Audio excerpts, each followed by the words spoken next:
Hey everybody, Mr. Kevin here from HumboldtCraftworks. Welcome to another episode of Woodworking with Mr. Kevin. And today is the conclusion and part 2 of the Pullout spice racks. It's an improvised creation, and it was. Everything on this thing was completely improvised.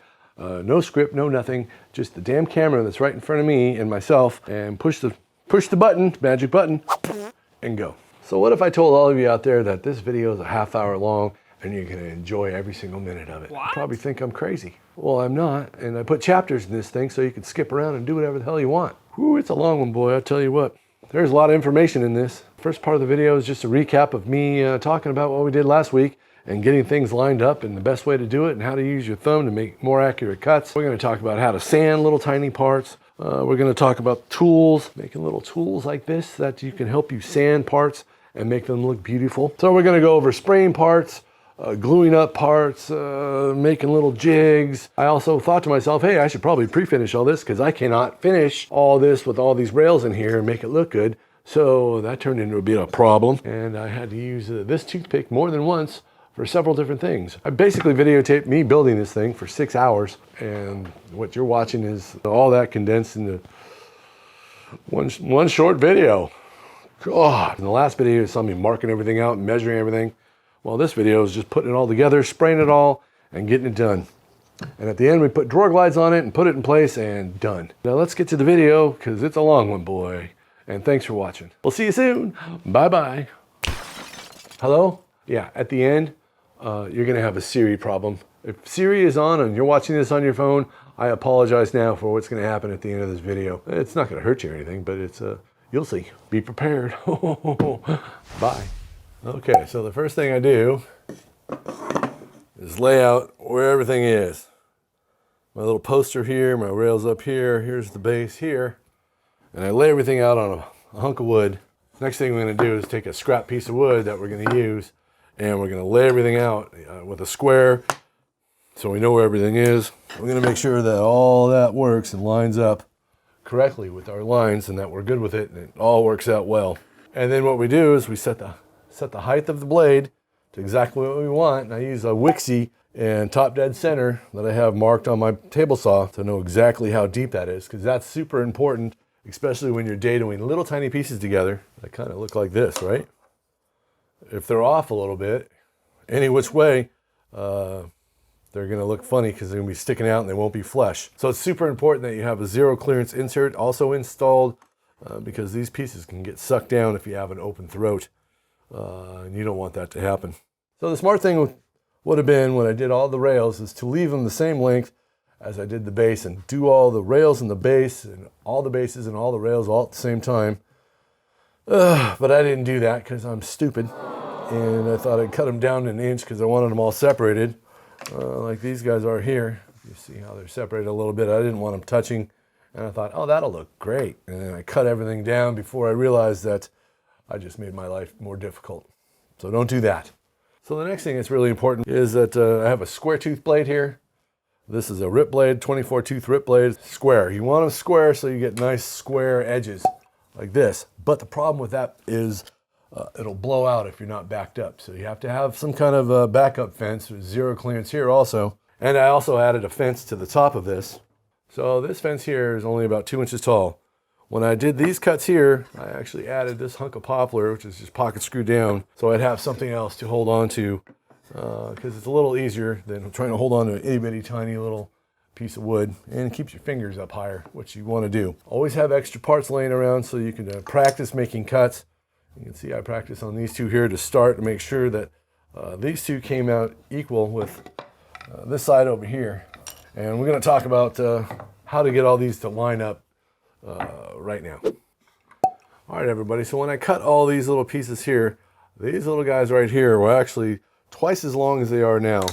So when I went to cut them, instead of being this tiny and getting your fingers in here and hold on to each one, I put 2 of them together like this, and I'd run my dado, and I'd keep moving this out on the fence until I had the right cut. What I do is I have a piece that represents most of the cuts that I've milled. When I'm cutting these 2 at a time, I'll cut one side and then we'll flip it over and we'll cut the other side.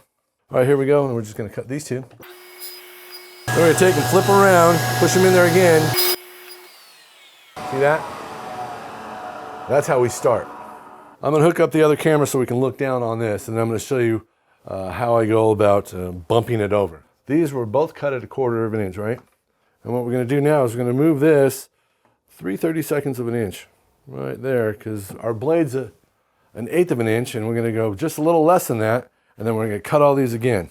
So what we want is a nice square dado, and if you move your whole blade over 1/8 of an inch, it sometimes leaves a mess. So we're gonna go 3/32, which is 32nd less than 1/8. Okay, now here's where the plot thickens. We're gonna end up going to 7/16, right? 7/16. But what we're gonna do is we're gonna sneak up on it. So we're gonna go just like a 32nd before that, cut them again. Because we're gonna try to sneak up on them and make sure that all of these little guys fit. You don't want it too big, because once it's too big, you're screwed. So now what we're gonna do, now we've cut these, we're almost to the size that we want. This one actually fits. So that's not bad. It's a little bit tight, but like I said before, with sanding, you can actually make these fit. That one doesn't fit at all. That one doesn't fit. All right, so now we're just gonna sneak up on it just a little bit more. Hopefully I could do this. I'm putting my thumb here, you can see, and I'm kind of loosening this up, and I'm gonna tap over just slightly. See how that? Barely anything. Barely moved. And we're gonna do that again, because we want these little tiny posts to fit inside of these pieces perfectly. Okay, here we go. There it is. Now they all fit in there, okay? They're not super, super tight. They're not super, super loose. They fit together just like that. If you use your thumb as a stop and just kind of loosen it up and tap into your thumb, you can also push your thumb back, push it back just slightly. You have more control this way using your thumb technique and tapping your fence over. But make sure your thumb's there so you can actually push back on it if you've gone too far. Because, oh, I went too far, and you can push back right where you want it. There you go. So when I was actually making these rails here, since I was dumb enough to actually cut this an inch shorter than everything else, I had to sneak up on all of these measurements here. Once I got the outside ones set, it was okay. So if you ever do anything like I did, the best thing to do is to, instead of trying to hit this right on the money and nail this down, start in the center of your cut and work your way out. All right, so instead of trying to cut this right on the money, so it's on the outside of the line, we're gonna start in the middle. And we're gonna work our way back till we cut this one and this outside one exactly the same, so they're both flush with the outside. That way we know we got the right measurement on our table saw fence. And once that's established, then you can cut all 4 of them and you got it down. So always start with one, practice with one first. Okay, to get these middle cuts, I actually started with the measurement, and I started cutting from the middle and worked my way until it was flush. I hope that makes sense. But if you're not sure of how everything's gonna line up, always start in the middle of the dado and work your way back until you're flush with where you want it to be. And I know that's confusing as hell, but I don't really know how to explain it without remaking all these parts, and I don't have time for that crap. So instead of making my life easier and making this rail the same size as this base plate and cutting all of these at the same time, including all these 4 rails, I cut these short, and then I had to kind of sneak up on all these cuts and make them line up by using the start in the center method and work my way out to the line, because whatever I cut to this side on this dado here, I'm doing the same over here. So once this one's correct, this one should be correct, because we cut all these bases at the same exact time without moving the fence. All right, everybody, so welcome to my sanding table. I've been sanding these little guys for a little while. Pardon the squeak, this chair's old. Yeah, so we have 24 of these little tiny rails to sand. Got a hunk of plywood sitting here on top of another piece of wood. And I strapped down myself a half sheet of 150 on this side, and I still have the 220 on this side, which works really good. That way you can sand one side here and then flip it over and do the other side there. I have my little tower that I'm using to bevel the edges. And then I check everything once it's all sanded to make sure everything fits and not too loose. So I got some 250s out so I can actually see what the hell I'm doing here. I'm gonna show you how I make this silly little, this is my sander stick right here. It's kind of silly. I just have a piece of 220 and I wrap it over. All right, I figure out where that goes. I put a little pencil mark where it is, and I just put double stick tape right where that goes, basically. What we're gonna do now is I'm just gonna cut this together. And these scissors are just for sandpaper. Once you have sandpaper scissors, they'll never cut anything again. They're worth a shit. So So I got double stick tape on there because we love double stick tape. And I'm just taking that, pulling it down best I can, and it's stuck on there, right? Simple. So you can go sideways like this, or you can pull, which I like to do better. I just come down here and I pull. And then flip it over, and that way you get a little tiny itty bitty bevel around the top of that thing. And it's the subtle things that count, because they'll be like, why does that look so good? And they won't even know. You just spend a little bit of time doing it. It doesn't take that long really to do all this stuff, but it's kind of cool. I do it the same way every single time. So if I go 4 times like this, 1, 2, 3, 4, and I take a look at it and that looks good, then I do 4 on this side. Give it a look at, make sure it doesn't have any big old boogers in it or pencil marks or whatever. Then we come over here and do the same thing. 220 I kind of move across just because it'll make it last longer. So you get in a rhythm of it all. All right, that looks pretty good. Give it a double check. All right, now we're going to do the top and bottom. We're going to go with the grain. So I got this down there, and I'm going to pull about 3 or 4 times. Yeah, that's pretty good. All right, now we take this guy. I cut down my stick. Instead of 1 long one, now I got 2 little short ones. So I don't have to replace the sandpaper as much when they're little tiny ones, and it's easier to sand. So I hit these about 8 times. And just kind of match it all the way around. With these glasses, I can actually see if I'm crooked or not. Don't forget to flip this thing around every now and then. Just like that. And the last thing I'm going to do is just sand the whole thing with 220. I'm going to round over the edges just slightly. You don't want to make them too round, because if you do, then it'll look weird when it sits in that little dado down there, and it'll look gappy. Here's the one I just glued up, and I thought the camera was on. Whoops. So we're going to do the same exact thing, and you'll be able to see it from above because I have the other camera over here. Okay, put this to the side. We have the piece here. We fit everything. Everything's sanded. It looks beautiful. Take it apart. And you don't want to over glue any of this. Let's see, make sure I can see everything. We have a little bit of tight bond. We have our toothpick right here. All right, so here's what we're going to do. Put a little glue. Just a little dab of glue, just barely. I'm going to do the same thing here, just barely any glue. Get them lined up, push them in place. Same exact thing, just a little dab of glue. You don't have to go crazy or anything, just a little spot like that. That's all you need. And then that's almost too much. I'm going to do the same there. There's power in numbers. We'll have 4 of these with a little spot glue on each one, and it should stick together pretty well. I'm not gonna be like reefing on these things or anything, hopefully not anyway. You never know, but place them all down inside there. That's it, that's all we're gonna put in there. I know it doesn't look like much, but I'm gonna squish them all together like that. It works pretty damn well. Now we're gonna take these guys right here, I'm just gonna flip them up like that. Just leave them there. I'm gonna clamp every single one of these, try to get the center of every single one. They're very small. These clamps are actually too damn big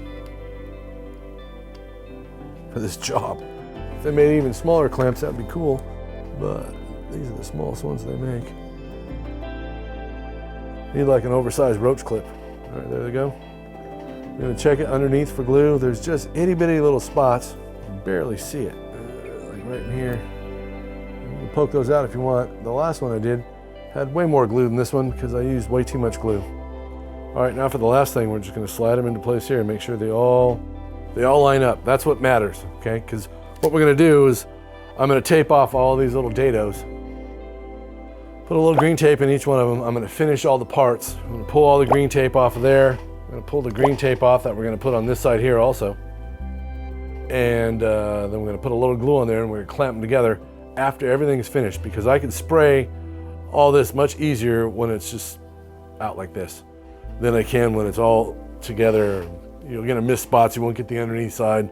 It's just really hard to spray things that are only, you know, 1.5 inches. Can you imagine trying to spray the bottom of this thing? No. All right, now we got a little thing going on that we gotta do. So I'm trying to figure out how to get tape on the inside of these guys here and place them in here. This is like microsurgery. I have the wrong hands for this crap. The reason I'm putting all this tape in here and getting frustrated is because I want to pre-finish all these little parts ahead of time and then glue it in all at once. This part works really good. You just take a stick and rub it in there once you get it in a hole. Getting it in a hole is the hard part. Don't take that the wrong way. Good golly.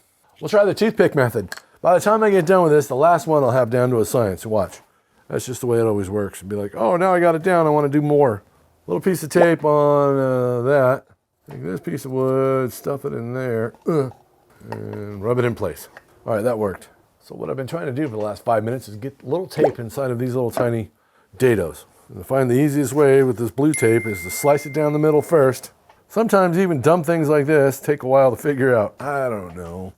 I can't get my fingers in there, so a little piece of blue tape like this.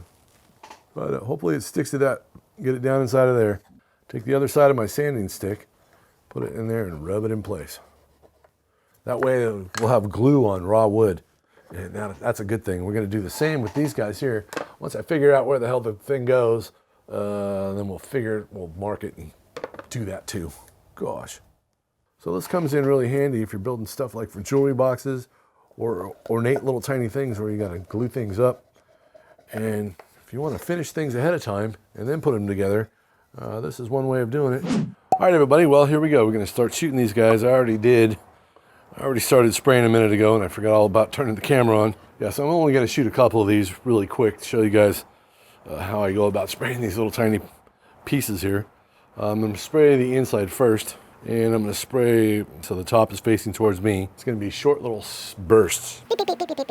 And then we're going to cover the top. Always wear a mask. Don't do what I'm doing here. Just only going to do it for a minute, and then we're going to go on from there. So we're going to start doing this side of the post. Do the other side of the post. Going to do the bottoms. See how close I got to blowing that off. All right, now we're going to do the top. We're going to do this angle. Now we're going to do the whole top, side of the rail, and the other parts here. Make sure everything's coated and grained. All right, there it is, just like that. All right. Now the little ones, I have no idea how I'm going to do. We're going to do the same damn things with these tiny ones. I have a feeling it's just going to get blown away. So I'm going to have to stand back farther, I think. But same thing, side of the post, come up and try to get the bottom. Yeah, oh God. Try to blow it back the other way, doing the top of the post here.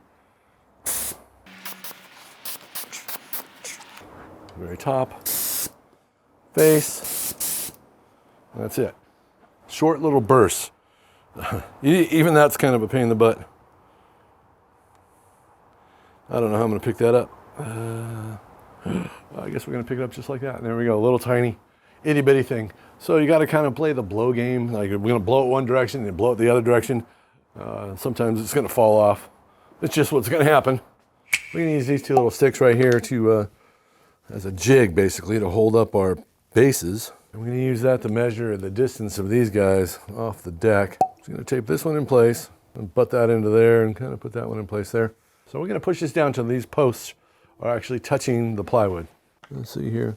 It's going to be a little stiffer now that we put finish on it. Oh man, it's a lot stiffer. Is it touching? Here, I'm going to, nope, that one's not touching. So I'm going to take my little tiny deb blow.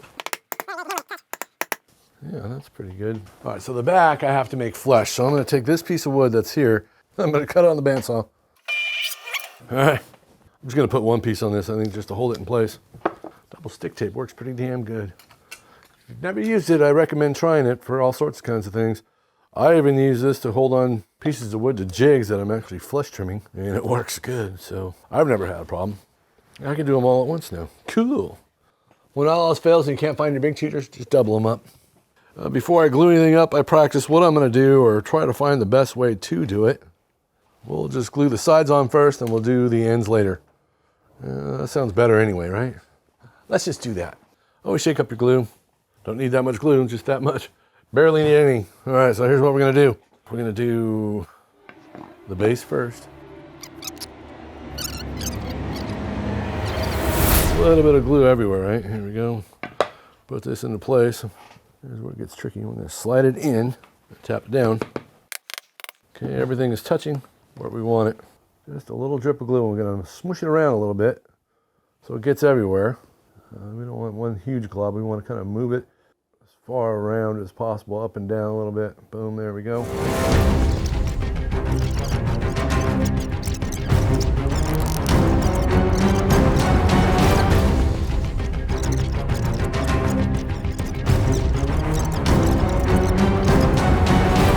Nothing worse than completing a project, clamping up something, and having these damn pads make it shiny or dull. It all depends on what it is, I think, sometimes.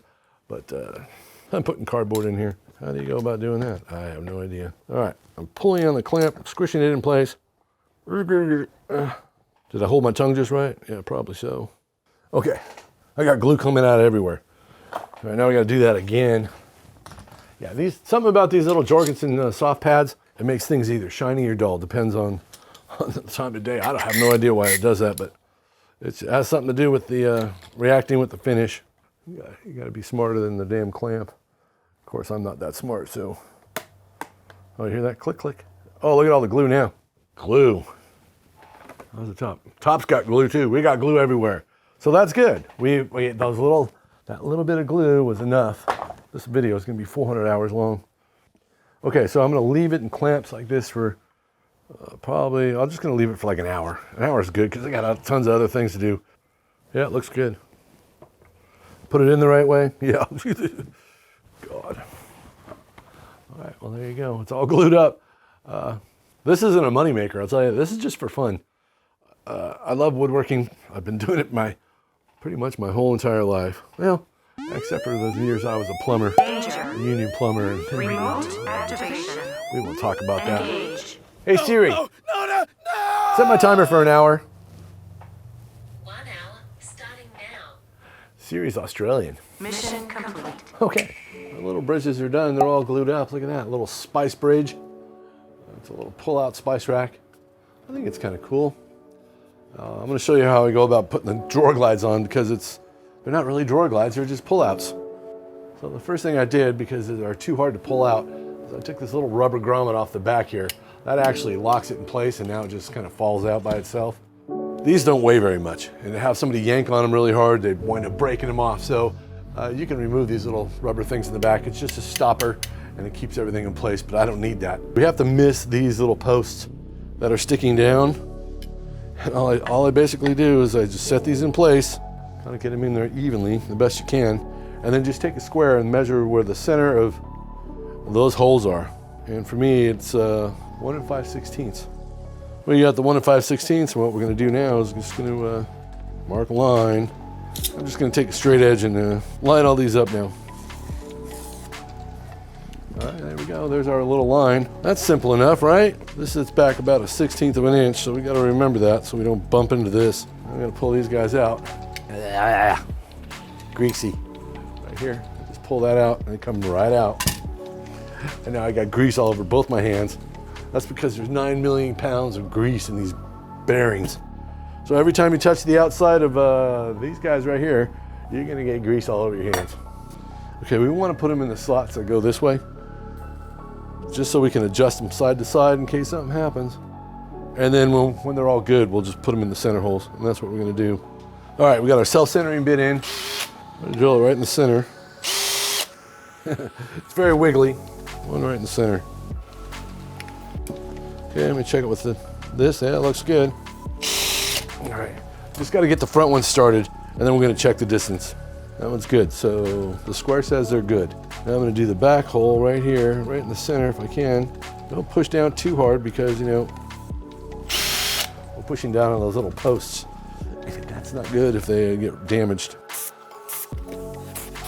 Yeah, even the sawdust from your Vicks bit will get on the side here and screw everything up. So it makes it grindy. It feels like it's sand inside your glides. I hate these glides. Plus you can see them. When you open the drawer, you open the side up and you see this metal thing. And not your dovetails, not anything else, just this metal piece of poop. How do I really feel about it? Let me tell you. Okay, this is the one we did earlier. slides in and out just nicely. Okay, I took the little rubber things off the back so it actually opens and closes without a big deal. Here's what I'm gonna do. I'm gonna take my square, whatever this one's hanging over, I'm gonna make this one the exact same. All right, so whatever that is. The top rail, so boom. Oh, kind of like right where it is. I'm just gonna do it the easiest way I know how. I just put a line right in the center where these drawer glides are, and we're just gonna put one in for right now. I just marked the center of those glides right there, and I'm just gonna take this and do like this here. Okay, I have the center of the line all marked in there. I'm using my same square again. Just come off the back here. These look pretty even. Yep, pretty even. Okay, these are all good right here. I'm gonna put a hole in this back slot right here. I'm gonna set it right in the middle here.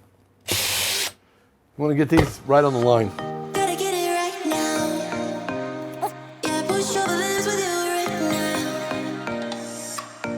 now. Gotta get it right now. Yeah, push over this with you right now. Okay. Let's hope this works, because I'm over dealing with these things. This is gross. Drill a hole again.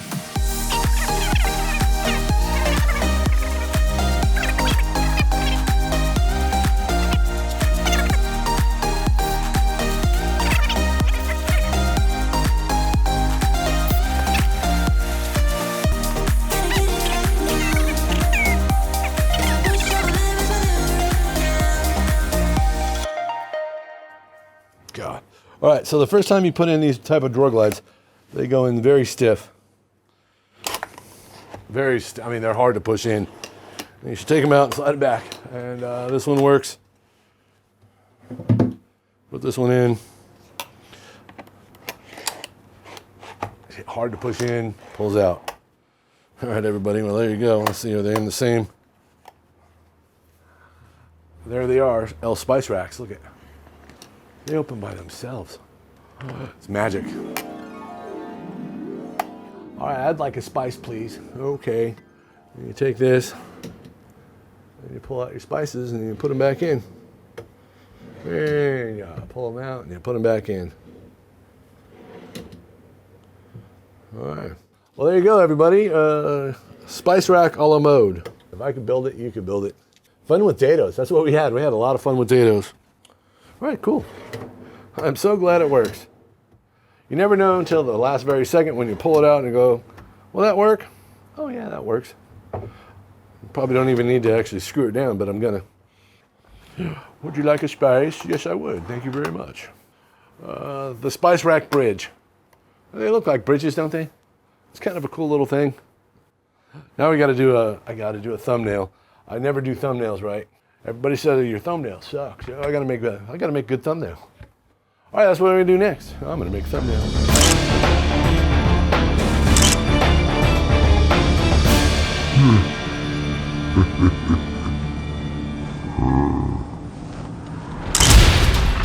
Subscribe now. So, yeah. Am I still talking? I am still talking. Kevin never shuts up. So today is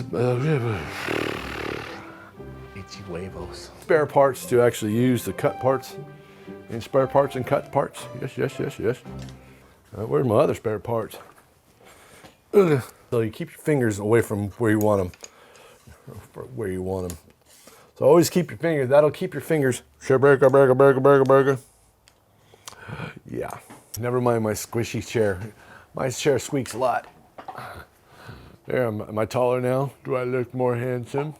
You saw me using this. God, why does this fucking make so much damn noise? Oh my God, it's annoying. It's annoying. It's got a lot of things in it. A lot of things. You gotta get all this. Yeah, you go read